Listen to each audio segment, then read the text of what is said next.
everyone, and welcome back to Austin Talks. Where today we are finally talking about the post-credit scene of Guardians of the Galaxy Vol.3, and the cover I've chose for today. It should give you a bit of a hint of what I'm about to say. This will be a breakdown of both of them. The second one is very brief, as I'll explain. But the second one, the first one has more meaning than a lot of people think. So I'll explain all that to you right now. If it decides, there we go. So what happened in the post-credit scene? Now the characters Kraglin, Rocket, Cosmo, Alpha Daddy Groot is what I'm gonna call him from now on. Adam Warlock and newcomer Falavel listens to Quill's remix as they see people scared and people coming for them. Whilst the people are scared, the team takes them on. Now, actually, when I look at these post-credit scenes, I look for every single detail. I had to leave the. I had to go to the toilet before, at the very end, and I was just like, right, I'm gonna quickly go and then hopefully come back. But then when they said Falavel, and then I saw Adam Warlock, I was like, immediately I've got a video planned and I know what what it's gonna be about.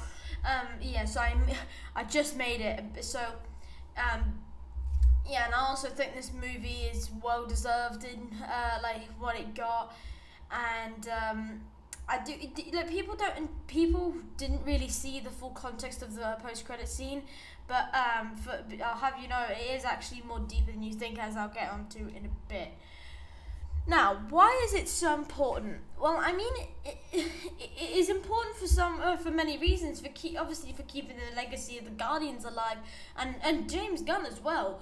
But this will make it more meaningful to the MCU and pure MCU, when the Endgame era.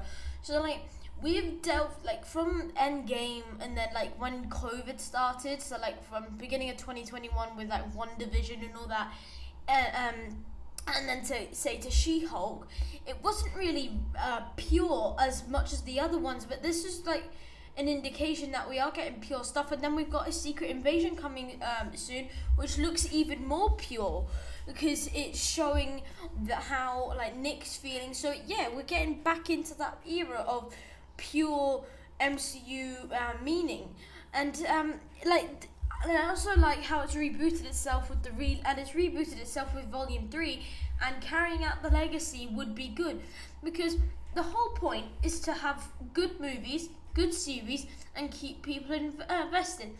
I'm not gonna lie, the beginning of Phase 4 really didn't do that for people. I think WandaVision still is a part of it, but people are is this really what we're getting?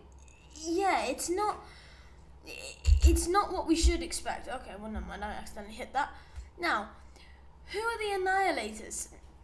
Now, in the comics, the team is formed by Cosmo, the little dog who we see in the post-credit scene.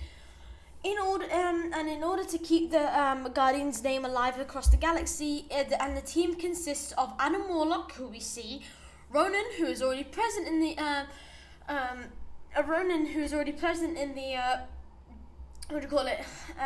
MCU, Silver Surfer, and Beta Ray Bill. And also in some cases, we also have Gladiator, which is another common one, and Phyla-Vell and Nova. Now, these characters would make a great tie-in to the MCU, but no doubt there would be something very convenient about the whole lineup. There is something very convenient about every single member on the screen, including Phyla-Vell, because we already know she's on the team. But also, we already have Adam Warlock, or Kaiser. I think they'll probably stick with Adam Warlock to get to have more original ideas. But we already have Ronan, or I think that's Ronan, I'm certain it is. And then we have Silver Surfer, Nova, Beta Ray Bill. All of these are more familiar than you think. Because how does it tie into the post-credits scene? Now, in the post-credits scene, we see a bunch of people in new uniforms for the Guardians. And I actually think this is to do with new thing as well. Now, there are a few faces that are familiar to the comics, the Annihilators especially.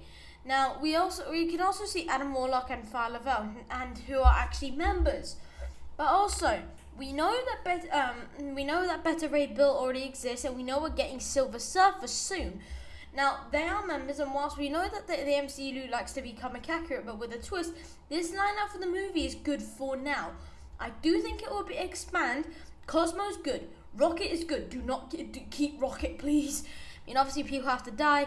Kraglin, now that this movie, it would be appropriate for him to die because of that meaningful character development we had throughout the movie.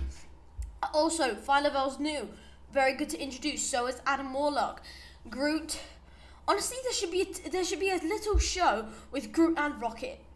Have it like a Star Wars Mandalorian thing where them like before they meet Guardians. That's a sick idea. Honestly.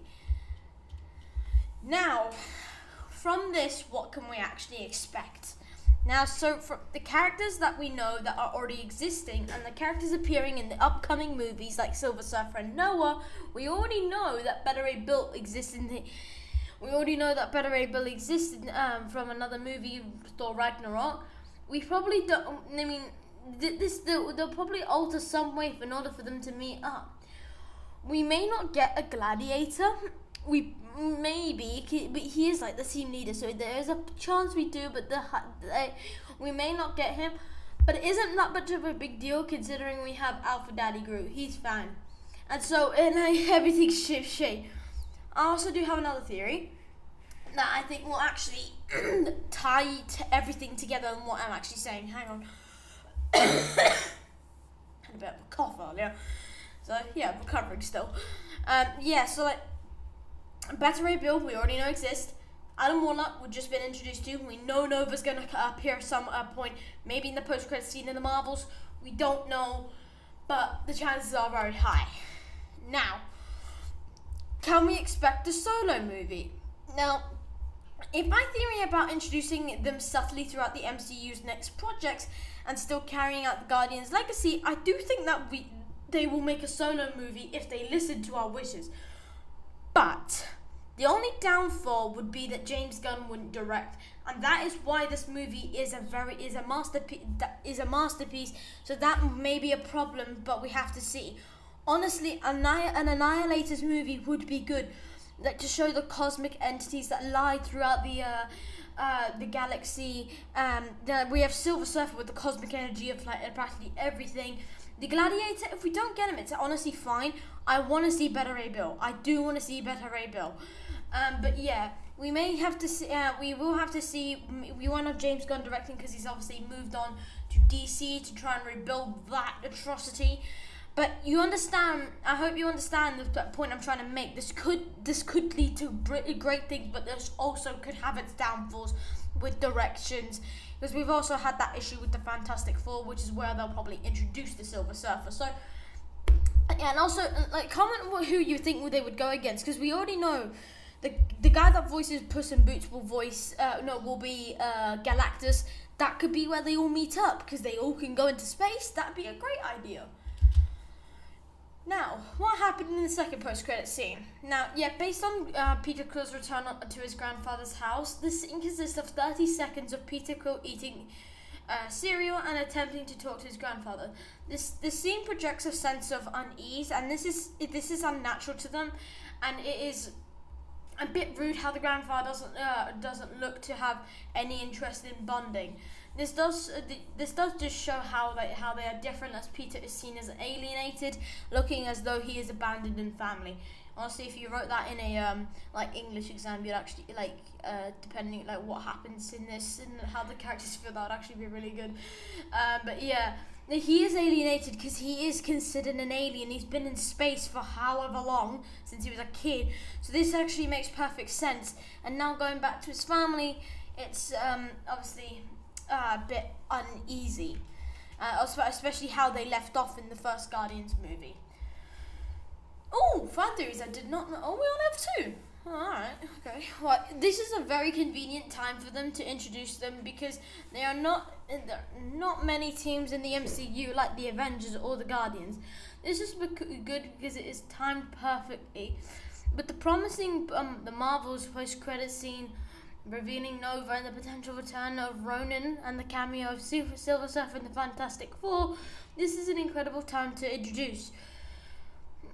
Also, we already know that Beta Ray Bill is canon in the MCU and that Adam and Phyla Val are already existing members, so it is just a matter of time. That basically just summarizes what I said, but yeah, I agree. Now, with the recent rumors of Nova getting a solo project, this is where the MCU will do their most bonding for the team. The main villains of the team would consist of Annihilus, which could tie the introduction of the character Gladiator. Whilst it is unlikely that they will add this character to the lineup as of right now, it's still very decent. Yeah, I agree with that. I honestly do think that even if we don't have Gladiator, it would be good. I think that's basically talking about like what would happen if they did have a Nova solo project, because that was where you could have most of it, which is very true. I do actually agree with a lot of that. Right, everyone, that'll be the end of today's video. I hope you enjoyed. Honestly, this movie, go and watch the movie. It's great. I gave it my highest rating I've ever given on the channel. And also tomorrow we have the Little Mermaid review coming out, so I hope you will stick around for that. Obviously, everyone, leave a like and subscribe and comment what else you would like to see. And everyone, always have a great day. Bye.